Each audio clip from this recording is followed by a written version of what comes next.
mọi người, chào mừng mọi người đến với vlog Hà Nội của mình.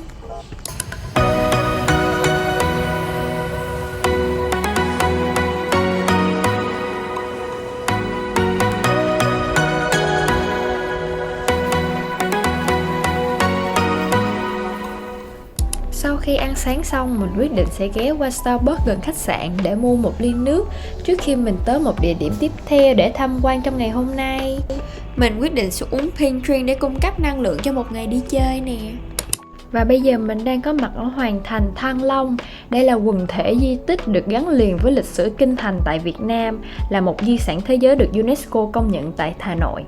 Kế bên là một bản thông tin về Hoàng Thành Thăng Long, nếu mọi người cần thêm thông tin thì có thể tham khảo ở đây nha. Đối diện với cổng chính sẽ là phòng bán vé. Đây là một không gian mình bất ngờ, nó khá là to luôn và mọi thứ xung quanh đều được trang trí rất là mang không khí Tết luôn. Vì mình đi là trong khoảng thời gian trước Tết. Và hình thức mua vé, hầu hết mọi người sẽ mua vé tại quầy nha. Và giá vé tầm khoảng 70.000 cho một người lớn và 35.000 cho học sinh sinh viên. Kinh thành Thăng Long gồm 3 vòng thành, vòng ngoài gọi là La Thành, ở giữa là Hoàng Thành và trong cùng là Cấm Thành. Đây là một trong những công trình quan trọng nhất còn lại ở Hoàng Thành Thăng Long, được gọi là di tích Đoan Môn, là cửa chính. Đoan Môn có cấu hình chữ U và quay quanh phía trong Cấm Thành và được xây bằng đá và gạch vồn. Thì phía trên lầu của di tích Đoan Môn thì nơi mình đang đứng được gọi là Vọng Lâu, là lầu quan sát được xây dựng từ thời Nguyễn. Ở trên này mình có thể thấy toàn cảnh ở phía dưới của di tích Đoan Môn.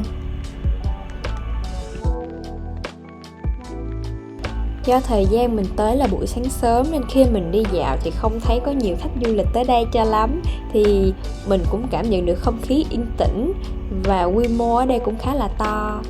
Và đây là nơi chuyên tổ chức các sự kiện cũng như các buổi biểu diễn dành cho khách nước ngoài khi tới Hoàng Thành Thăng Long.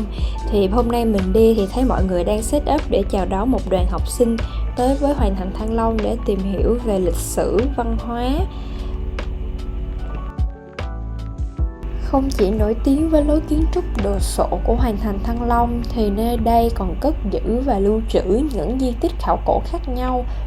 Để có thể tham quan và hiểu hết các từng di vật trong phòng trưng bày thì các bạn nên dành ít nhất là 2 tiếng để chúng ta đi dạo và tìm hiểu thêm nha. Thì trong phòng trưng bày sẽ có các thông tin về lịch sử hình thành của Hoàng Thành Thăng Long tại Việt Nam, và cũng có kèm theo đó là những cái kiến thức lịch sử, thông tin chung về các hiện vật di tích khảo cổ được tìm thấy tại Hoàng Thành Thăng Long, thì các bạn cũng có thể tham khảo thêm.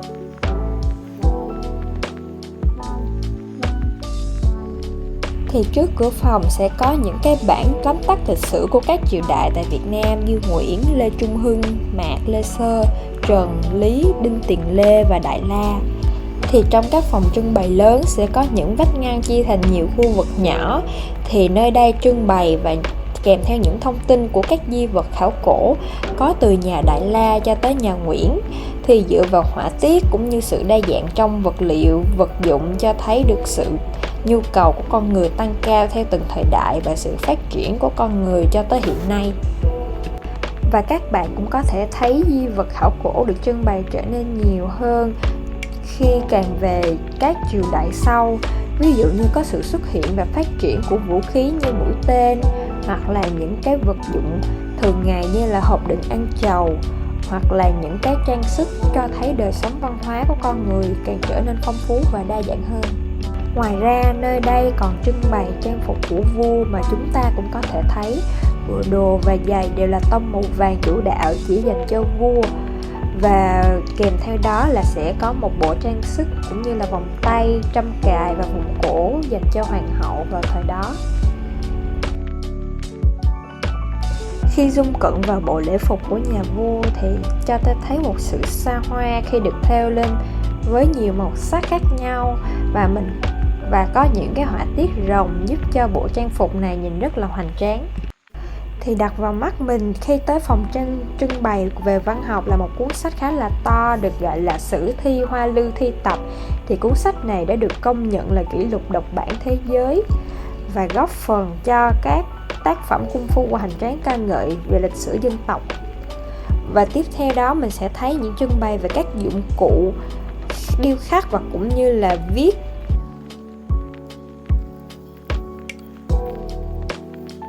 Mình cũng có thể thấy là một cái bảng khắc rất là tinh tế trên nền đá màu đen của chiếu dời đô của Lý Thái Tổ năm 1010. Và đây là một cái ấn gọi là sắc mệnh chi bảo. Đây là một phiên bản được tái hiện lại và có thể thấy được cái điêu khắc ở dưới cái ấn đó khá là tinh tế và tất cả được làm bằng vàng. Và đây là các đồng tiền được trưng bày. Đây là những đồng tiền được dùng ở thời xưa trong lịch sử. Và các đồng tiền cổ này đều thuộc quyền sở hữu và sử dụng ở các triều đại khác nhau. Và chúng ta có thể phân biệt các triều đại dựa trên hoa văn được khắc vào đồng xu đó. Sau đó mình quyết định đi tham quan đường tàu ở Hà Nội khá là nổi tiếng, nhưng vì an toàn và theo quy định thì du khách sẽ không được bước vào, nên các bạn hãy lưu ý khi tới đây nha.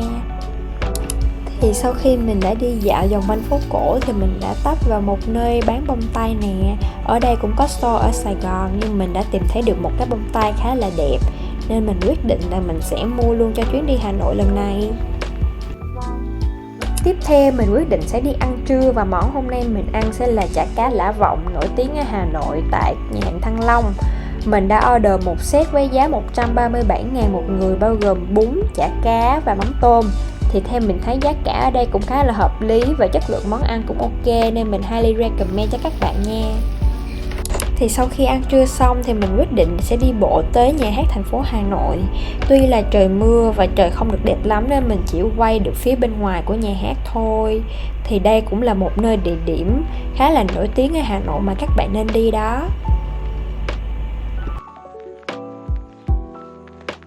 Thì dọc trên đường về từ nhà hát thành phố thì mình đã bắt gặp rất nhiều các hãng thời trang nổi tiếng ở trên thế giới có mặt ở đường này luôn. Và đặc biệt đặt trong mắt mình sẽ là một cái nhà triển lãm khá là nhiều màu sắc, và mình thấy rất là thích nên mình bỏ vào video. Tối đó thì mình đã rất thèm cà phê trứng và cacao trứng nên mình đã quyết định đặt GrabFood về khách sạn của Drop-in Cà Phê. Thì một điểm cộng cho Drop-in Cà Phê là họ đóng gói khá là đẹp luôn, và để tránh tràn ra thì mọi người sẽ lót thêm giấy nè, và vị uống cũng rất là ngon nữa. Thì sáng hôm sau mình quyết định sẽ đổi gió và ăn sáng tại khách sạn. Thì để xem món ăn như thế nào á, thì ở đây cũng khá là đa dạng luôn. Thì ở đây cũng có các món giống như một cái khách sạn bình thường mình hay ăn, cũng có quầy bánh mì ở bên kia và cả có quầy ngũ cốc nữa. Ở đây cũng có quầy rau và mình thấy khá là đầy đủ các loại rau luôn, và nước sốt cũng khá là ngon. Và hôm nay mình sẽ ăn bacon và sausage, cũng như là mình ăn ức vịt xông khói hả, cái đó mình không rõ, với lại một cái thịt nguội. Kèm theo đó mình ăn món nước là canh rong biển và phở gà, mình không lấy bánh. Sau khi ăn sáng xong và check out khách sạn thì mình sẽ tới địa điểm tham quan tiếp theo ở gần sân bay.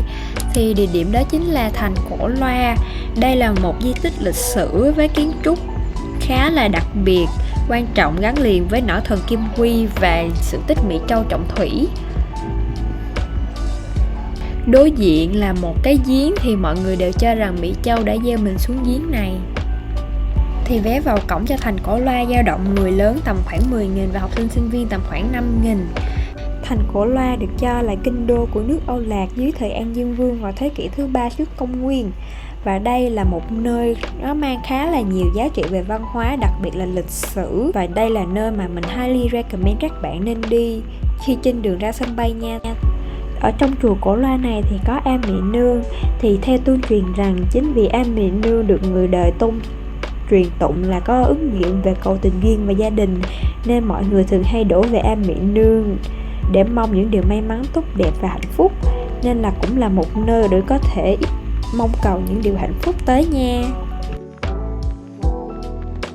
Sau đó mình đã có mặt ở tại sân bay quốc tế Nội Bài để chuẩn bị về lại Sài Gòn rồi. Vì do là người đổ về Sài Gòn cũng khá là nhiều á, nên đi đâu hàng cũng xếp hàng dài hết và mình đợi cũng khá là lâu luôn.